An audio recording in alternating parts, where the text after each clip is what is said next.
Bismillahirrahmanirrahim. Assalamualaikum warahmatullahi wabarakatuh. Perkenalkan, nama saya Zainab Alisa Nurul Haq dari SGD kelas A05 dengan NIM G00232007. Kali ini akan sedikit menjabarkan tentang beberapa tema, dimulai dari tema regio antebrakii, yaitu pada bagian lengan sini ya, pada bagian lengan bawah menuju manus atau area pergelangan tangan dan jari-jari. Nah, untuk tulang penyusun regio antebrakii itu ada dua. Yang pertama, os ulna dan os radius. Nah, yang ini os radius dan yang ini os ulna. Nah, cara membedakannya bagaimana? Kalau os ulna itu lebih panjang dan di bagian kaputnya itu berbentuk hampir kayak bulan gitu. Kalau os radius itu lebih mirip sama tongkat baseball.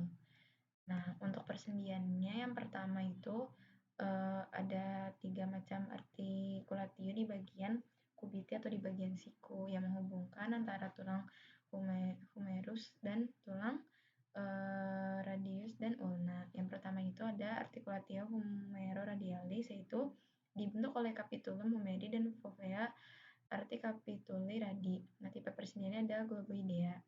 Selanjutnya ada artikulatio humeroulnaris, yaitu dibentuk oleh trochlea humei dan incisura trochlearis ulna. Tipe persendiannya adalah ganglimus. Selanjutnya terdapat artikulatio radioulnaris proximal, dibentuk oleh circumferential articularis dan incisura radialis ulna. Tipe persendiannya adalah trochidea atau pivot joint. Nah, ini untuk gambar-gambarnya itu jadi di antara tulang-tulang ini nanti ada cairan sinovia atau cairan sendi yang nanti jadi di sini ada kumpulan 3 artikulatio yang tadi sudah disebutkan.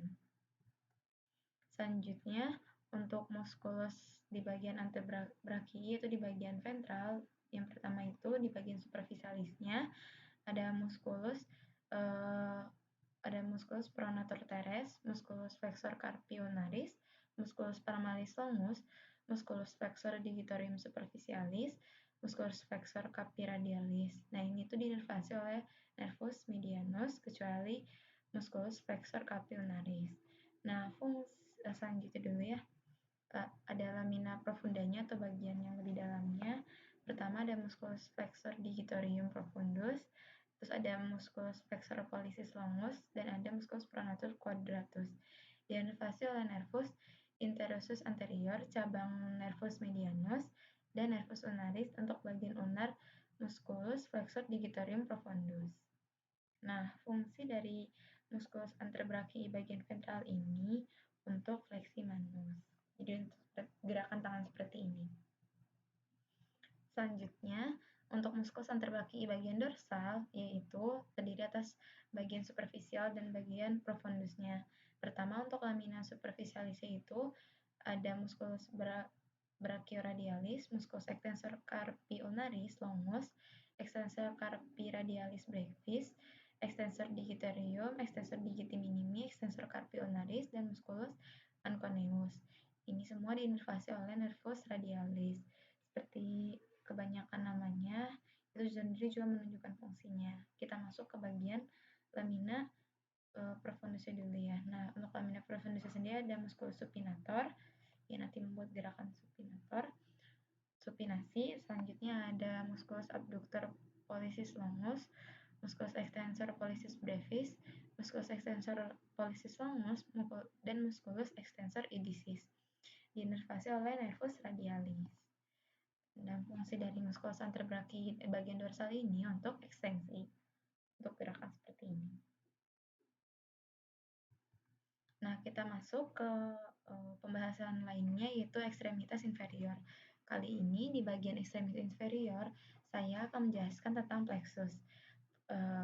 Seperti yang sudah kita tahu, kalau misalnya persarafan itu intinya itu pada medula spinalis. Nah, plexus sendiri merupakan anyaman serabut saraf dari segmen saraf tepi yang muncul dari foramina di tulang belakang yang di bagian medula spinalis yang menghubungkan medula spinalis ke seluruh tubuh. Selanjutnya, yang plexus yang pertama itu adalah plexus sarcalis. Jadi dia itu fungsinya nanti menginervasi tungkai bagian lateral dan dorsum sampai ke dorsum pedis.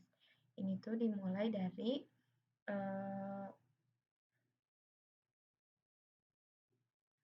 L4 sampai S4.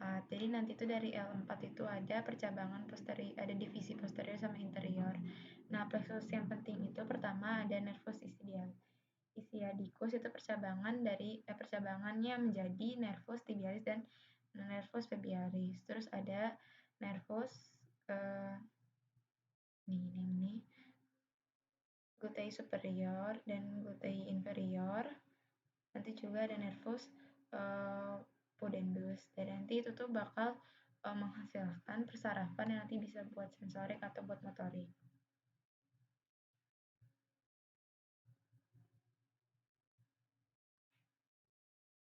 Selanjutnya untuk plexus lumbalis itu nanti dia tuh menginervasi bagian inguinal dan paha. Asalnya itu dari L1 sama L4. Berarti lebih atasnya dari yang plexus cervicalis tadi.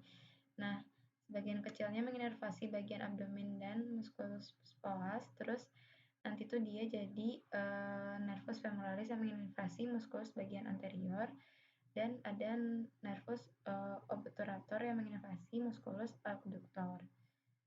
Nah, pada bagian pentingnya yang tadi ya nervus femoralis sama nervus uh, obturatorius.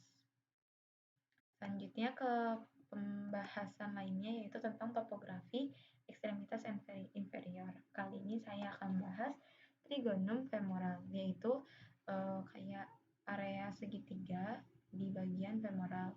Untuk batas-batasnya yaitu jadi dia untuk batas proksimal itu ada ligamentum inguinal, terus ada di bagian medialnya ada musculus gracilis, di bagian lateralnya ada musculus sartorius, terus di bagian atas pada fascias lata, terus pada bagian dasarnya itu ada ini kan ini atap kan ya, ini makanya ada fascias lata. Nah, pada bagian dasarnya itu ada musculus iliopsoas sama ada musculus pectineus, terus ada juga musculus adductor longus di bagian sininya, di bagian dasar sini. Nah, coba kita lihat gambar yang ini. Jadi ini untuk trigonum femoral, ini berarti yang bagian lebih lateral, yang ini bagian lebih medial. Nah, ini yang pertama ini musculus sartorius, yang ini musculus adductor longus, yang ini ligamentum inguinal bagian sini nih. Terus yang di sini tuh ada nervus femoralis yang nanti menervasi bagian femur. Selanjutnya ini ada arteria femoralis dan ada vena femoralis nanti bercabang jadi vena savena magna. Terus yang kecil ini ada di bagian profundalnya itu ada nodi limfatik inguinalis profundi. Seperti itu. Mungkin itu saja yang dapat saya sampaikan mengenai regio antebrachii, terus ekstremitas inferior bagian plexus, dan topografi ekstremitas inferior khususnya trigonum femoral. Semoga dapat menjadi ilmu baru bagi teman-teman. Sekian dari saya, terima kasih. Wassalamualaikum warahmatullahi wabarakatuh.